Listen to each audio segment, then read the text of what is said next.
हे दोस्तों, welcome to my YouTube channel smart study with Fahad. मेरा नाम है फहद इकबाल और आज हम बात करेंगे दुनिया के सबसे महान साइंटिस्ट एल्बर्ट आइंस्टीन के बारे में। एल्बर्ट आइंस्टीन, जिनकी रिसर्च ने दुनिया के जीने का तरीका बदल दिया, जिनके इन्वेंशंस ने फिजिक्स में क्रांति ला दी। पर ऐसा क्या हुआ उनके बचपन में कि उन्हीं के स्कूल से निकाल दिया गया था। एल्बर्ट आइंस्टाइन की पूरी स्टोरी जानेंगे इस वीडियो में। इससे पहले अगर आप इस चैनल पर नए हैं तो वीडियो को लाइक करें, चैनल को सब्सक्राइब करें और हाँ, बेल आइकन को दबाना बिल्कुल ना भूलें।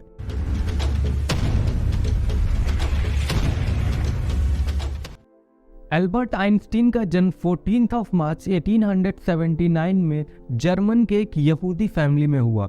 उनके पैदा होने के बाद डॉक्टर्स ने पाया कि वो आम बच्चों से अलग थे। उनका सर औरों के मुकाबले काफ़ी बड़ा था और कुछ सिम्टम्स देखते हुए डॉक्टर ने उन्हें एबनॉर्मल बच्चा कहा।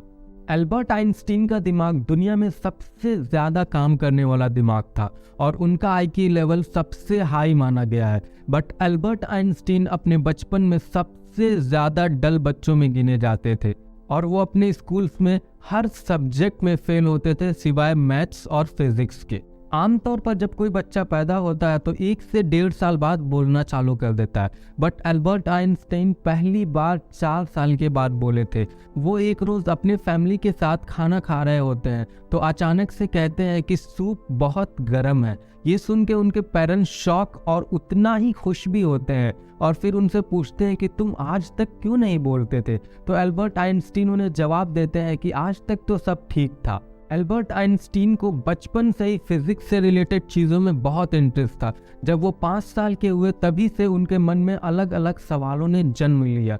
एक बार उनके फादर ने उन्हें मैग्नेटिक कंपास गिफ्ट किया था तो उनके दिमाग में ये सवाल आने लगा कि इसकी नीडल क्यों सिर्फ नॉर्थ डायरेक्शन में ही मूव करती है, क्यों सिर्फ नॉर्थ डायरेक्शन को ही दिखाती है।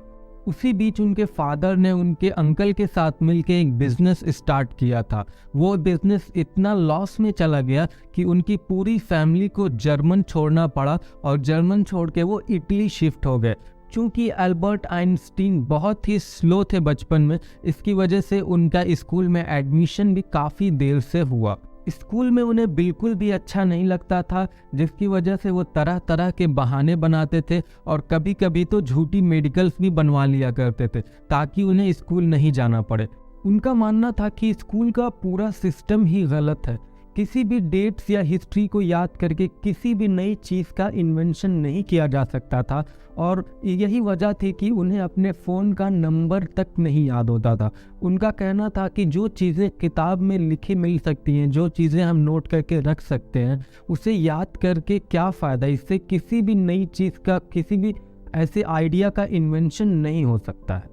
यही वजह थी कि आइंस्टीन हर सब्जेक्ट में फेल होते थे सिवाय मैथ्स और फिजिक्स के। एक दिन उनके प्रिंसिपल ने उन्हें अपने केबिन में बुलाया और उन्हें एक लिफाफा दिया। कहा कि तुम इसे अपने पेरेंट्स को दे देना। जब वो घर जाते हैं तो उस लेटर को अपनी माँ को दे देते हैं और पूछते हैं इसमें क्या लिखा हुआ है। उनकी माँ उसे पढ़ती हैं और कहती हैं कि इसमें लिखा हुआ है कि आपका बेटा बहुत जीनियस है और हमारे टीचर उसे नहीं पढ़ा सकते, आप उनका एडमिशन किसी और स्कूल में करा दीजिए। कुछ वक्त गुजरता है और उनकी माँ इस दुनिया को छोड़कर चली जाती हैं। जब वो लेटर आइंस्टीन पाते हैं और उसे पढ़ते हैं तो वो पूरी तरीके से हैरान रह जाते हैं, क्योंकि उसमें लिखा होता है कि आपके बेटे का दिमाग बहुत ही कम है और यहाँ के टीचर उससे बिल्कुल परेशान हो चुके हैं, जिसकी वजह से हम उसे स्कूल से निकाल रहे हैं।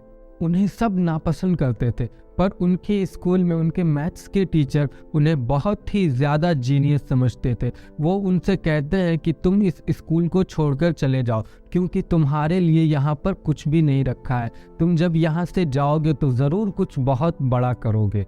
आइंस्टीन की ज़िंदगी आगे बढ़ती रही और फिर उन्होंने फेडरल पॉलिटेक्निक स्कूल में एडमिशन के लिए एंट्रेंस दिया, पर चूंकि उनका अदर सब्जेक्ट इतना ज़्यादा वीक था कि वो फेल हो गए और प्रिंसिपल के केबिन में गए तो प्रिंसिपल ने उन्हें सलाह दी कि तुम अभी के लिए दूसरे स्कूल में एडमिशन ले लो, नेक्स्ट ईयर फिर ट्राई करना।